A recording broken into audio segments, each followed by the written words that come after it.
Hi, welcome to everyone joining us. We're in Decentraland Wellness Week 2024. It's an absolute pleasure to be live in our first session of the festival. It's a little bit of an experiment. We're streaming live right now into Decentraland Wellness Plaza, which if you're in world is 61 minus 61. And we're also streaming across Decentraland YouTube, LinkedIn, Twitter, and I think Blisa's streaming us on Twitch as well. So we're across all social media platforms right now. It is my absolute pleasure to welcome to our panel today three incredible speakers. I have been looking forward to this panel all day. I am not going to do the introductions because I think all three speakers are just extremely eloquent about the work they're doing in this space. We have with us today, we have Emma Shapiro, we have Heather Hester, and we have Kim Currier. I'm going to invite you, Heather, to introduce yourself first and just tell us a little bit about how you're connected to our topic, which is healthier relationships with social media and online networks. Absolutely. Yes. Thank you so much for having me. I am really excited to be here. And this is such a fun new format, one that I've not been part of before. So thank you so much. So my name is Heather Hester and my company is Chrysalis. And what my general topic is, I work with parents, allies to support them through having a child who is LGBTQ. And I do that in a lot of different ways. I coach parents, I work with LGBTQ youth, and I also work with organizations and just how to be very specific in their support of both parents and allies. So I love this topic because it is one that comes up in really interesting ways in both very positive and very negative ways. So I was delighted when you reached out because I think it is something that is very worthy talking about and very much misunderstood, that there are ways, things that we can do. So I am thrilled to talk about social media, and I'll let you introduce everybody else before we go into that. You're muted. We'll go directly to you, Emma. Can you talk a little bit about the really quite in-depth work you're doing in this area? Yes, my name is Emma Shapiro. I'm the editor-at-large for Don't Delete Art.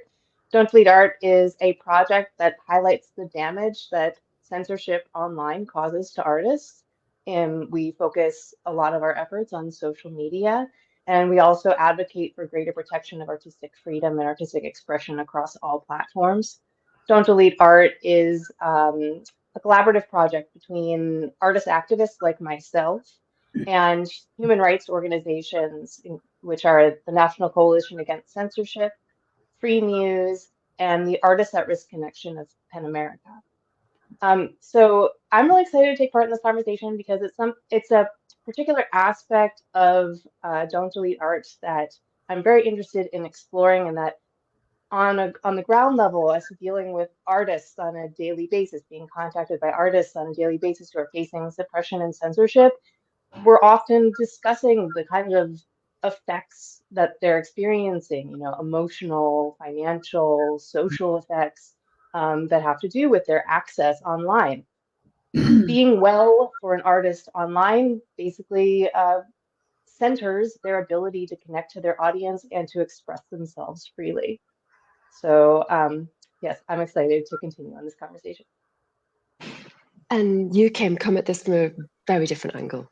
Yeah, definitely. Hi, everyone. I am Kim Currier, and I'm the head of marketing here at Decentraland. If you're not familiar, Decentraland is the first virtual social world owned and governed by its users. So we are an experience that you can get to via your desktop browser by just going to decentraland.org/play, where you can jump in. We are having this conversation actually streamed in world. So if you'd like to join us with your avatar, you can do that as well to have an even more social experience.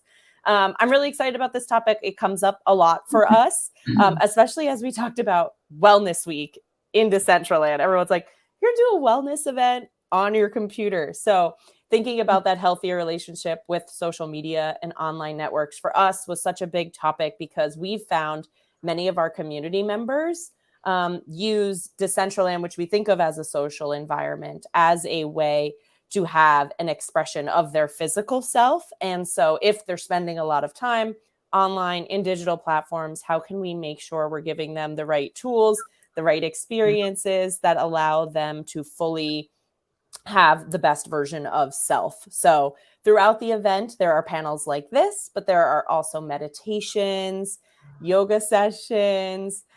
We have a few parties. So there's like a wide range of whatever wellness really means to you. And I think that's what I'm really excited about for this event in particular. This is our first time doing it, and giving everyone the chance to express wellness through physical real world experiences like a panel, and then also coming in digitally to come in and experience how that could work with their avatar as well.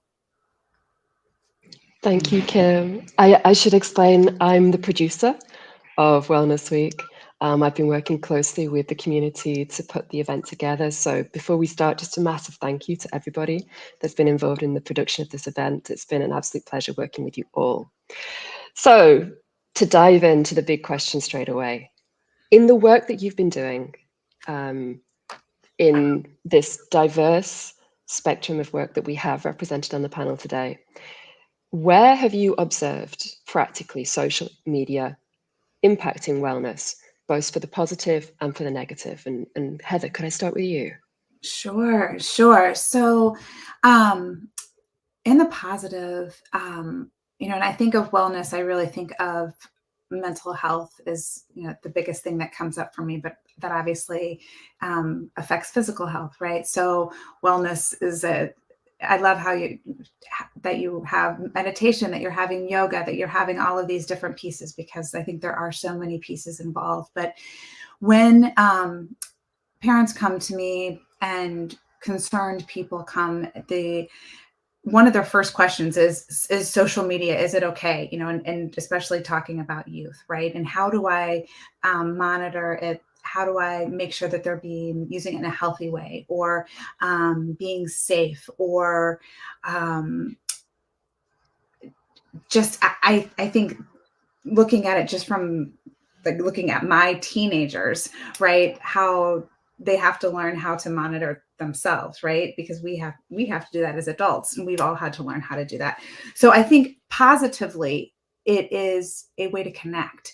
And specific to the LGBTQ community, it is a phenomenal way for any LGBTQ person to connect with others, especially depending on where they live.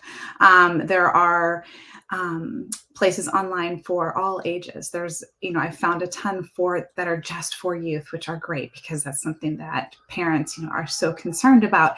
And that is a great way to really foster relationships, but also really keep that mental health, keep them mentally strong and mentally well. And I can go into negatives later, but I think I would love to hear kind of some back and forth. Oh, yeah. I'm happy to jump in. I think one of the positives we've seen at something like a virtual world is the global connectivity. We have users that come in from India, from Vietnam, from the US, and they can all get together and find common connections. And that may be something that's really tough in the physical world. Heather, I know you were talking about the LGBTQIA plus community, and we've found that many people come in and can build a digital identity that is potentially more authentic than their physical identity, depending where they are in the world or the situation they're in. And love that this gives the opportunity for people to be their most truest self. Social media, metaverse spaces, for us in particular, that could be how you identify with your avatar. Maybe you have a much different way you show up in your digital identity. And love that this community has allowed for that security, safety, freedom to really bring your full self and your creative self to light in a way that may be tough for you for whatever reason in the physical world. Absolutely. Yeah. And, well, connectivity is also, the point that I was going to make. That's a very positive point about social media in particular. It has been this fantastic landscape for visual artists. I mean, all of a sudden, visual artists didn't have to move to New York. They didn't have to physically be in these places. They could find their audience. They could show their work. They could connect with the artists and opportunities through social media. And in particular, maybe artists who were at risk in their own physical environments, or unable to access their physical environments so well.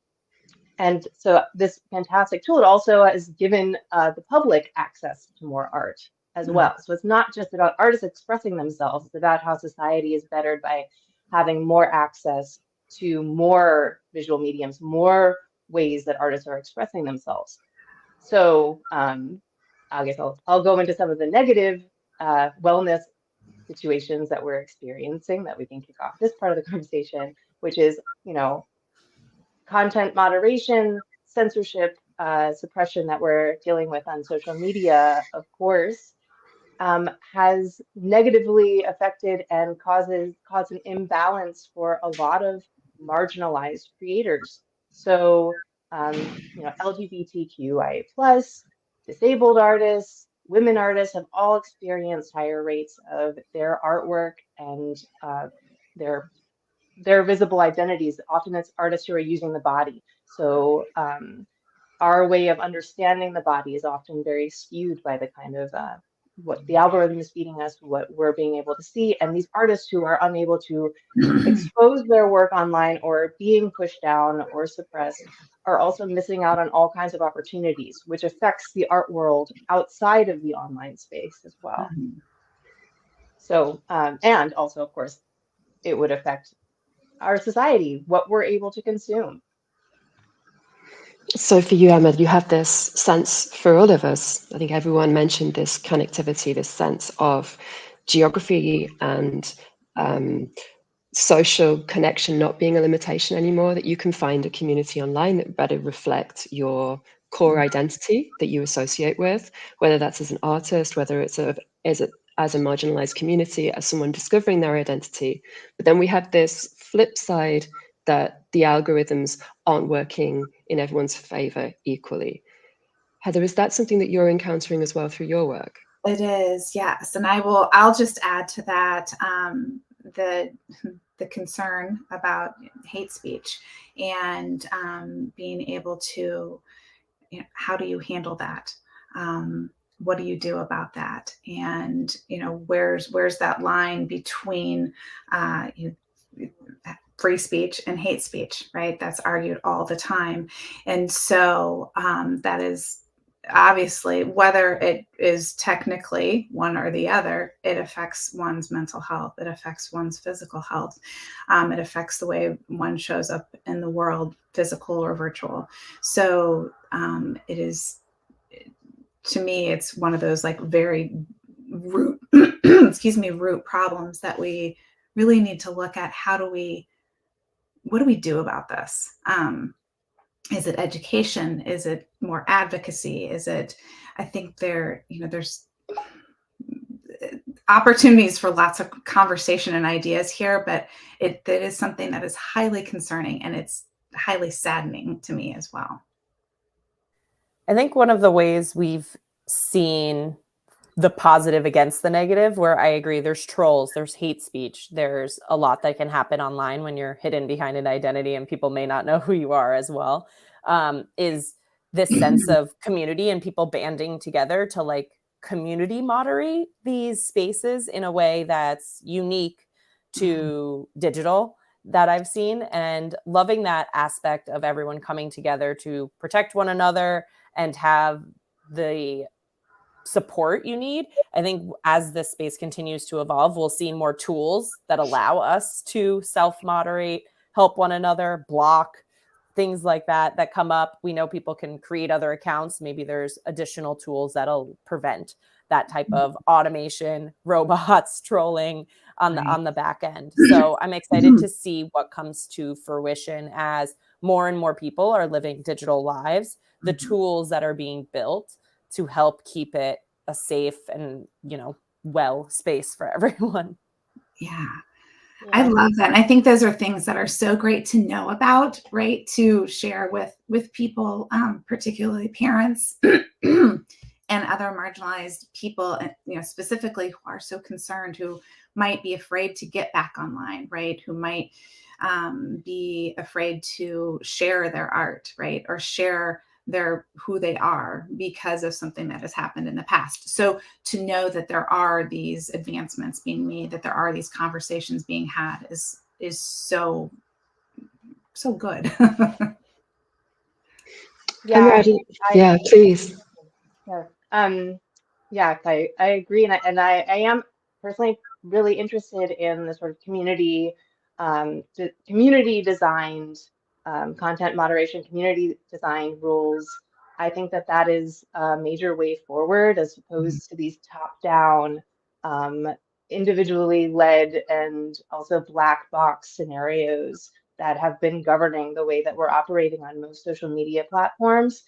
That has been pretty damaging and extremely frustrating to anybody who has experienced any kind of suppression online, shadow banning, all kinds of situations where we can't sort it out on our own. But still, as we're implementing like this next wave of how we're going to be interacting online and building these spaces for ourselves, we still need to make sure that these spaces are reflecting, human rights standards, that we are keeping in mind our international audience, but also how we're keeping freedom of expression and artistic perspectives within the designs that we're building for this. And so don't delete art. We endorse. We really like something called the Santa Clara Principles, which is a list of guideposts that a lot of companies have signed on to, that help guide them to center their policies around human rights, Article 19, and freedom of expression online. Ethical moderation is basically the key, and I think that we can look to each other, and that hopefully in the future we might be able to look to tech companies to also integrate ethical moderation. Because now also, I mean, to kind of spit off a little bit, but like, there's a lot of legislation, a lot of regulation that's coming down for all of these platforms. We're already seeing tons of changes from like the Digital Services Act and all kinds of other pressures being put on these companies, these social media companies. So tech companies need to make sure that while they're being pressured to maybe over moderate their content, that they are keeping us in mind and keeping freedom of expression in mind. So just to mention to anyone joining us right now, we're discussing healthier relationships with social media and online networks. We're simultaneously being broadcast in Decentraland at 61-61, and we're across LinkedIn, Twitter, and YouTube. We're going to be asking for questions from the audience, so please do engage with us in the chat channels if you'd like to ask a question to any or all of our esteemed panel here today. To kind of build on that question then around algorithms and how important both the algorithms are for discoverability, but also the flip side of that about suppression of work and the potential of that moderation not to be fulfilling the needs of the users and not to be keeping people safe. Are there examples that you've seen in your work where this has worked, where there are companies or communities that have got this right or are starting to get it right online? I would love to shout out a platform that's being built right now, and I know it's for young kids. So Heather, your space, you've mentioned that. Moxie's X, which is teaching young girls about Web3. So very common in our space, but it's a safe platform. I'm going to totally blank, Heather. I'm sure you know the regulation needed for like kid safety online apps, but fits all of those requirements and has safe COPA. Is that it? COPA? Something like that. Yeah. Okay. I'm totally blanking on the name, but spaces that are being built. It's built by a young woman I know who has done other things in the space for young girls and keeping them safe online. So I think just finding the platforms that I'm a parent of a young girl too. So finding the platforms that have tight restrictions on how you get in, on what type of content can be seen in different places, and making sure you're aware of what's being posted at any point. I know it's really hard, and my kids are super young, so I'm not there yet, but I'm already seeing my daughter ended up on a YouTube the other day, and now all the time she's like, click the button, subscribe. And I'm like, how did this happen? How did this happen? You're 5. And right. I don't even let you have access to YouTube regularly. So just figuring out what type of platform modification can happen, because we can't be everywhere at all times. And setting the expectation that like platforms can be built to help. We're working on a tool at Decentraland. In Decentraland, you can block users in the chat. You could block them as a friend to ensure if someone's speaking to you in a way you don't want them to be, you have control of your experience and be able to have that authority. So I think finding platforms that give you, the user, the authority and the ability to decide your experience and who can interact with you will be really important as more and more young people who are digital native come into this space. So that's something I'm definitely watching as I'm thinking about what spaces I want to be in the future and what spaces I'll allow my kids to be in the future. Are there tools where I can moderate the experience based on how I want people to interact with me? Absolutely. And I think the ease of use is also a big one with that. And I may be saying something that's so obvious to everyone here. But as a mom who has older kids, and I'm a little bit older, to me, like being able to find like, how do you block, right? Like, and seeing how like as you begin to figure out how the algorithm is working, like how do you reverse engineer that? And how easy is that to figure out? And what do you look for if you're looking for something for your kids where they are going to be safe? What are the things that you are wanting to look for? And I mean, that's one area where I'm like, okay, I'm on that, right? But there are these other pieces that I think are just, things are changing so very quickly. So how can we stay on top of this information and share it with others? I think this is so very important because, whether you've had an experience or whether you're just afraid, how do we share this to say, no, actually there are pieces where this is getting better in these ways? Emma, can I bring you in? Yeah, of course. In Don't Delete Art, we get a lot of sort of like startup social media companies reaching out to us when they want to be able to center, the body or artistic expression. And so, we see some of like the back end of what's going on and different ideas people have. So I don't have a particular, we don't endorse spaces necessarily, right? But something that I am very excited about and very interested in, both on a personal and artistic level, and also with Don't Delete Art and in this space of digital rights, is that the new transparency requirements being put on all these companies are going to be absolutely key and already have been, for us to be able to have better autonomy online, for us to be able to have user choice, for us to understand where to find the buttons, what these buttons do, what is happening to our content, to our image, to our data.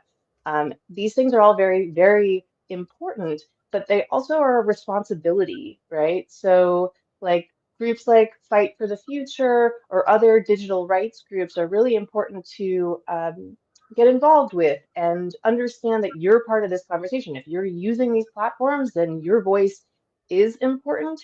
You should have a say in the future of the landscape of social media and platforms, right? And especially, speaking on behalf of artists have not been part of this conversation practically ever. We're only stepping into it now. Visual artists, I'm speaking of.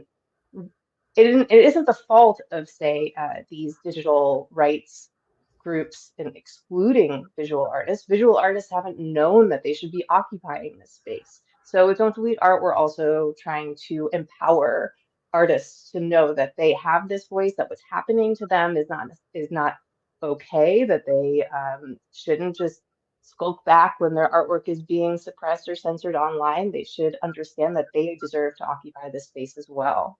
Mhm. I think that's a really important question for all of us. How can we empower? How can we enable others to take control over what they're seeing online, the experience they have online? Heather, in your work with families, what's the most important advice that you're giving right now to give that power back to families? The best thing is really kind of things that we've already said here, and more specifically is with children, with adolescents, even your teenagers, making sure you're checking those privacy requirements, and looking into what they're looking at. We can never, stop them from seeing things, but knowing what they're looking at and knowing what are options, right? So there's like a ton of options now that I'm like, oh, this is a great site over here. So if your child is trying to get online and connect, here are 3 great options for them to try. So, it's so the child doesn't feel like, well, my mom is telling me, so it must be awful, right? It's here are these 3 options or these 4 options, or try this over here. And then and having the conversations with them. Again, since I'm in this space, I know it's very different than if you're speaking with adults, but just having the conversations about what is out there, why potentially, I don't want you seeing that, or I don't want you engaging with someone who is doing XYZ. And instead of saying, no, you can't, having conversations, because they're so smart and they figure things out and they see things in a way that's so different than the way that we see it. And so I kind of went off on a path there. I'm sorry. But just thinking about really looking into, I think that's the best thing you can do, is really looking into those privacy, what are your privacy settings, your privacy requirements. I think also, oh, go ahead. I know that Heather has to drop off. Oh, yes. 2 minutes. Yeah. Okay. So just before you go, Heather, is there somewhere that anyone listening to this can see your recommendations around this area? Where would you say they should go next? Absolutely. Yeah. So my website is the best place to go for kind of everything that I do. And I have a really extensive in-depth resource section, which Emma, I'd love to talk with you offline about being part of that, because it's awesome. But my website is chrysalismama.com. It's CHRYSALISMAMA.com. And can find me there, find all the things there. So thank you. Well, just a huge thank you for joining us for this half of the discussion. I really appreciate you coming today. Having me. This was an honor and so much fun. Thank you so much. So nice to meet you. Nice to meet you as well. I was going to add, Bay, I think one of the things, in addition to privacy settings, is also training the algorithm to know what you do want more of. So if there are artists you love, make sure you're going out and commenting, liking, getting that back in your feed. If you're continually scrolling by, you're kind of teaching the algorithm, I'm not interested in this type of work. And what you're stopping on, the thumb stop, what you're stopping on, you're training it that I want more of this. So I definitely say, when we're talking about artists or our creators in the community, even if you see them all the time, it doesn't cost you anything to do a like, to do a comment. Like, that's an easy way to support artists and builders in this space, but also on the back end, train the algorithm that, like, this is something people want to see. And this is something I personally want to see and want to see more of. So your actions do have some impact there. So that's something I'm working more on in terms of like curating my own feed, of removing people that are doing content I'm not interested, and making sure I am actively supporting the type of content that I do want to see in my feed, support the type of people that I think are creating beautiful art, or builders, and whatever it is that is building their platform using traditional social media, to ensure that more of it comes up in my space. Yeah, that's like, well, you have to go back to empowerment, and taking an active role in your online experience is is crucial. You know, we shouldn't be passive about this. And there are a lot of reasons to maintain active, whether it's, yeah, making sure that your parental settings are what you want them to be so that you are able to protect people you care about or your children, I suppose, and that you're supporting the people you want to support, that you're training that algorithm to work for you instead of you being pushed around by it. Also, just it can be exhausting keeping up to date with like all the changes that are taking place, and you're often not told about what is changing. I mean, this is something that I feel like we're constantly running to keep up with Don't Delete Art. We keep a tips and advice part of our website that is basically built out of all the experiences that artists tell us about. Basically, all of our information, our manifesto, our demands, our tips and advice are built upon artists reaching out to us and telling us their stories of what has happened to them or what they're experiencing or what questions they have. So, you know, even beyond you taking control over what your interaction is online, it's also connecting with your community when you have questions, or not just assuming what's happening to you or your experience online is deserved, or that you did something wrong. There's communication that should be happening. So of course we want people to reach out to us, email us, you know, take it off of the algorithm, take it off of social media, even talk to artists face to face. You know, this is an experience we're all having. It is, I don't want to say just as real life. It is real life. You know, this is our lives. So we shouldn't be bullied by a constantly changing all the different buttons and toggles and everything that we have to sort out to figure out what we're seeing and why and what we can do about it. And I also want to mention that, like, in one of our coalition partners with Don't Delete Art is the Artists at Risk Connection, who deals with artists who are at risk in dictatorships and regimes, and who are, you know, fleeing dangerous trolls and trying to find safe spaces to create their artwork. They're experiencing real danger that often is first represented online, that first comes at them online, right? And one of the ways that they tell artists to protect themselves, they have a manual for artist safety. Um, they tell artists to make sure that you're understanding every access point of your social media accounts, that you're not giving away too much information on your social media accounts, like through your username or through what you're posting, that you keep your private and your professional accounts separate, that you are aware of your privacy settings, that you're aware of how your data is going to be used to the extent that you can be. So it's also, you know, the safety the safety element is very real in this for all of us. Yeah, I think one important reminder that I don't know we've said at this space, but is something to keep in mind too, is if you feel like you need a break, sign off too. I think so much we feel like, but my business is online, these parts need to be online, and I work in social media. So it is all encompassing in my life all the time. My phone does the, you know, screen time warning, get off, go for a walk. So I think if you are experiencing some trolls, you're on there a lot, you're in a space where it's not feeling safe, take some time to have an in real life connection, figure out what you can do in next steps, and kind of regroup. It does feel hard to disconnect at times, but I think it's also an important reminder when there are periodic points throughout the day to really separate it and regroup and figure out your best next step. Yeah, for sure. I think that I'm sure our screen time is all bad for all three of us. I think that brings me to the question I'd like to ask before we move and see if there are audience questions, because I'm sure there will be. It was to really, we've kind of widened it out and looked at this experience of social media, the positives, the negatives, this crucial role that it's playing in the lives of many, the lives, the careers, and the safety of many of us, particularly within the online space. So I kind of wanted to go granular and small again and talk about your experience, your personal experience.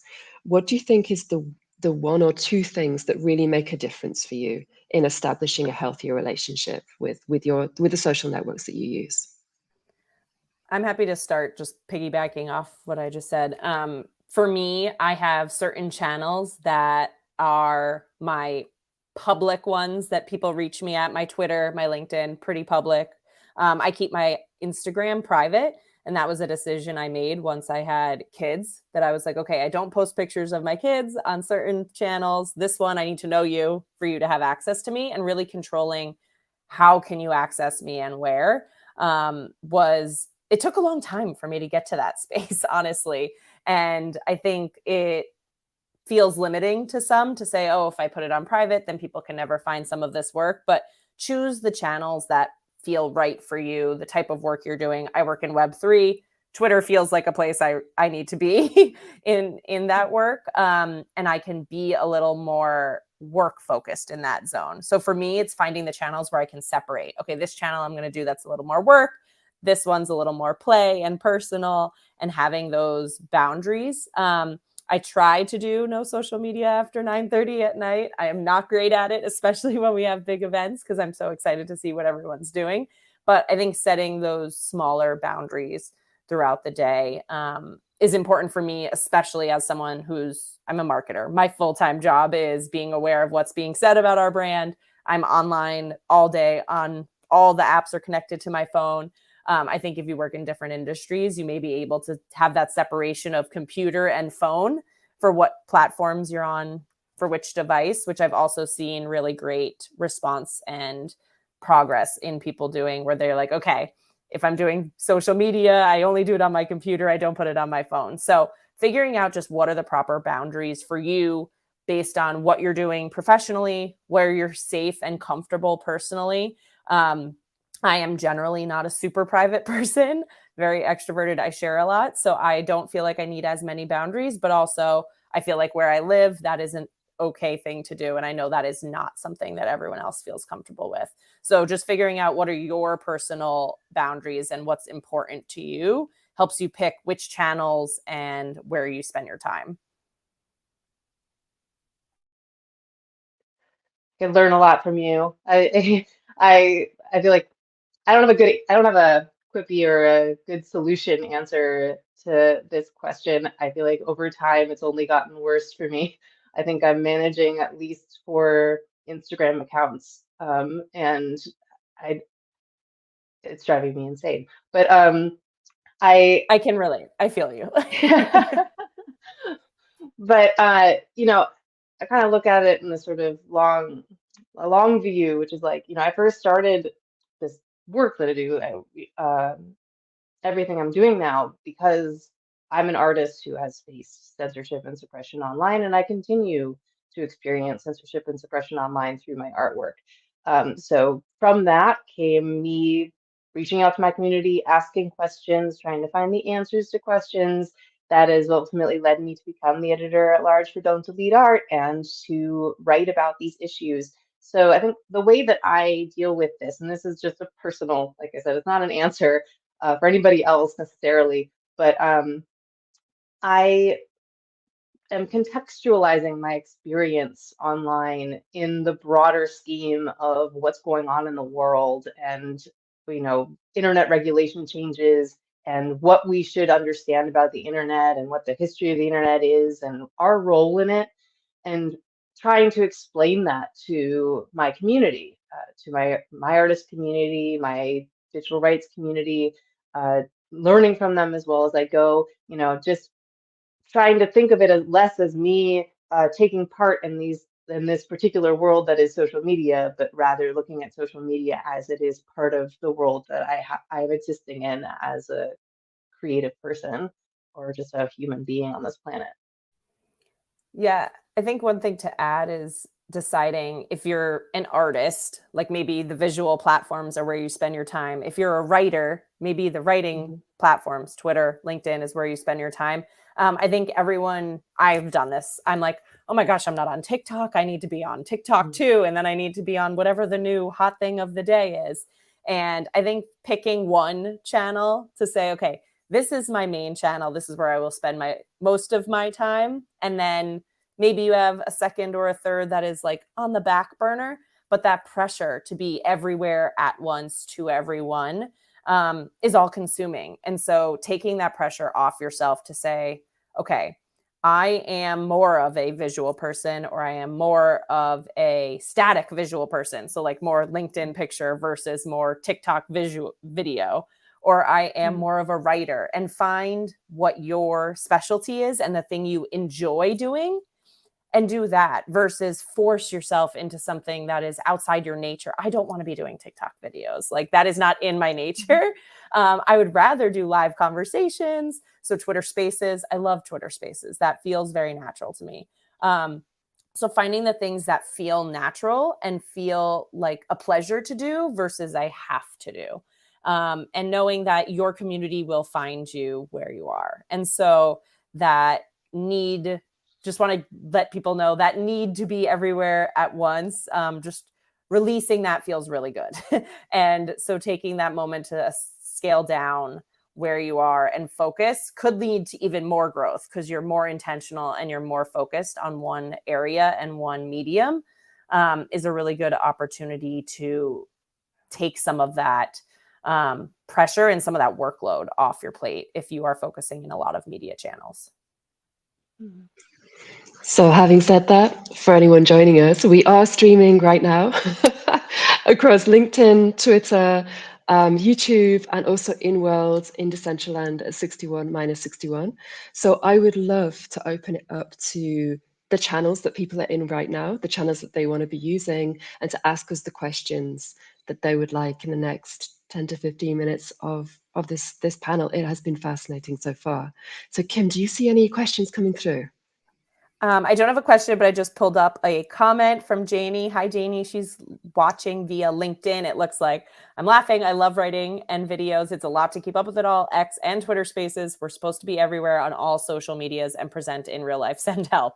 Been more mindful, taking breaks and getting outside. And I think this is something many of us feel in not even working in marketing or working in art, but just general consumers. You feel like you need to be everywhere at once. So Janie, we feel for you. Finding those platforms. I've seen Janie's channel. Her TikToks are amazing. If you're interested in digital fashion, they're great.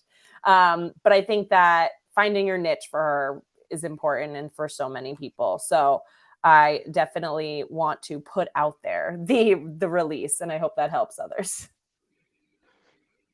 I love this comment that also came in. Choosing the social network where you feel most comfortable is key. That also is coming in on LinkedIn.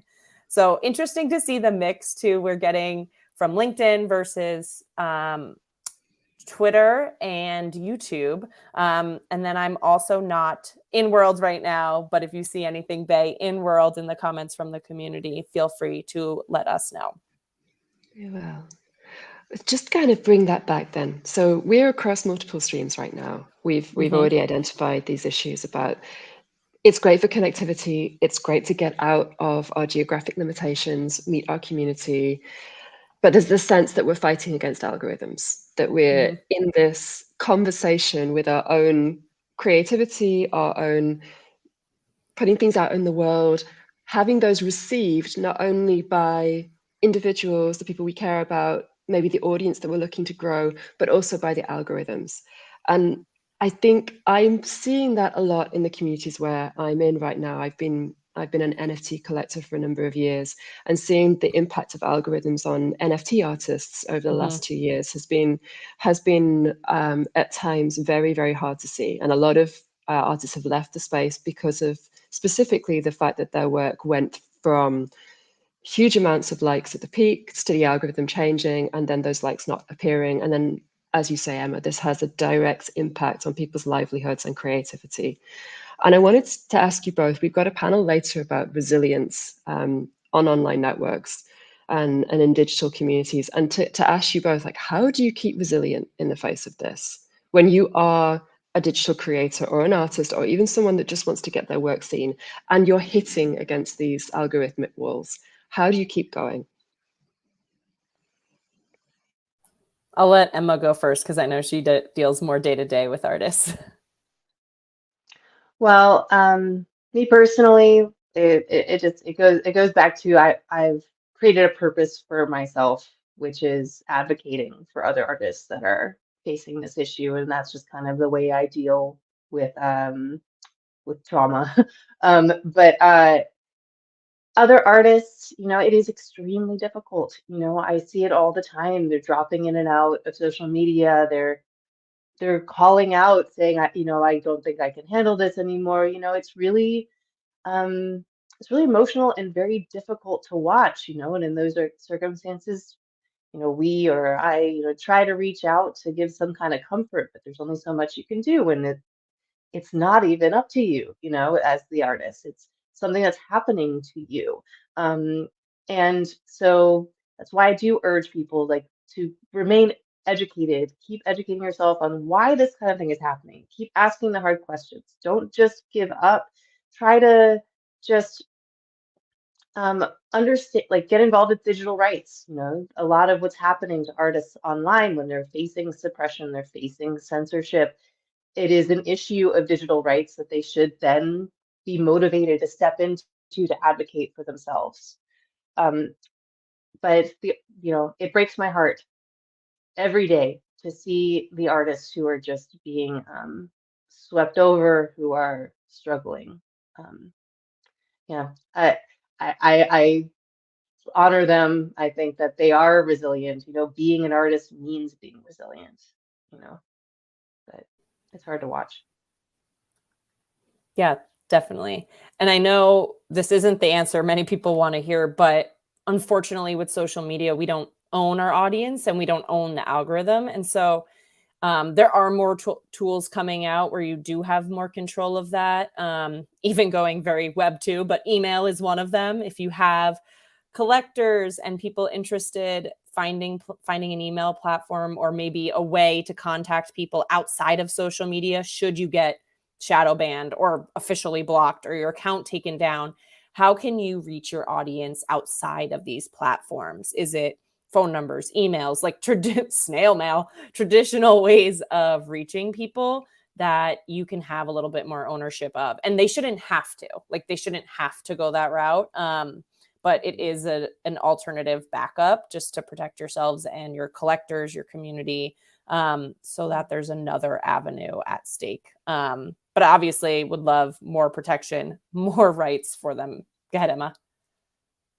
Yeah, no, I just thinking about the collectors and like the community that aren't art makers but are art consumers, which is all society, but like especially people who um you know who love art, who want to see art, they should also be aware of what's happening. They should be the ones who are, like you were saying, interacting with the artists they want to see online, really supporting them through likes or purchasing art online or whatever they're able to do, and advocating for them. If there's issues that artists are facing online, projecting that message, reposting about an artist who is facing shadow banning or having a major crisis, like say their payment platforms are no longer working on their website.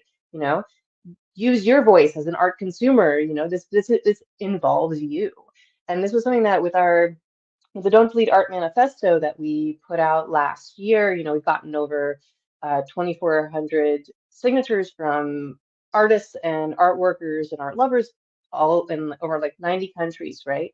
But one of our major goals is to, of course, get art institutions to also sign on to this, to get art institutions to speak up for these artists who are facing censorship and suppression online. And they're not just speaking up for those artists when they speak up for the artists, they're speaking up for the art community, for their community, for art institutions, and just the cultural center of our society.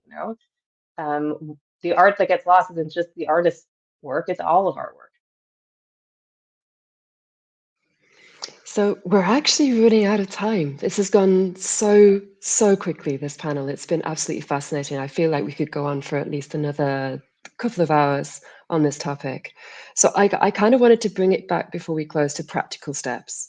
For you, Emma, if someone is listening to this and thinking, absolutely, I want to get involved with this, I want to make my voice heard, I want to support artists, what do they do next? Where do they go? Well, they can contact Don't Delete Art at don'tdelete.art. That's our website, right? And we have a submission form We also have our email address that you can contact us at and tell us that you want to get involved or what you're experiencing. Tell us your story. It will be useful. We put these stories to use. Otherwise, just stay informed. Not just, but stay informed. Read our journals. Find out what's going on around the world. What happens online is affected by everything else that's happening around the world, right? All the different regime changes and legislation that's being passed, and anxieties and wars and everything. These things are affecting what's happening online and what's happening to content online, right? So step into your digital rights role. So step into your digital rights. That's a great takeaway. Kim, what about for you? Yeah, I think my main takeaway for everyone is to start training the algorithm for the content you want to see. Block the people that aren't helping your mental well-being, that aren't bringing you good vibes on a daily basis, and make sure you're going out and liking, supporting, sharing the creators out in the community that you do want to see more of. I think as a collective community, the more we can train it for the stuff we do want to see, hopefully we can really make a difference over time. But obviously echoing all that Emma shared as well, and including getting involved. This has been fantastic. It's been this great sense of taking back control, maintaining these healthier relationships by taking back control and advocating for the change that we want to see on these platforms. So I would encourage anyone listening across any of the platforms today to follow up on the discussion, comment, go out there. I think Kim's left a few suggestions there in the comments as well of how you can really contribute to this. If you are interested in more about you as a creator, about how you can be more resilient in the face of digital networks and virtual communities, we are meeting again in just over an hour's time. I thought, yep, just over, checking the times, just over an hour's time on how we can nurture creativity and resilience in online communities and digital networks. We've got some amazing speakers coming for that session. I cannot wait to kick that panel off in just over an hour. But before we do, just a massive thank you to Emma Shapiro, Editor-at-Large of Don't Delete Art, and also Kim Currier, the marketing lead at Decentraland Foundation, and Heather Hester, the founder of Chrysalis Mama, for a fascinating conversation. And thank you so much for joining us this afternoon, evening, morning, wherever you are in the world. Thank you so much, Bae. Thanks everyone for joining. We'll see you in the metaverse. Bye. Bye.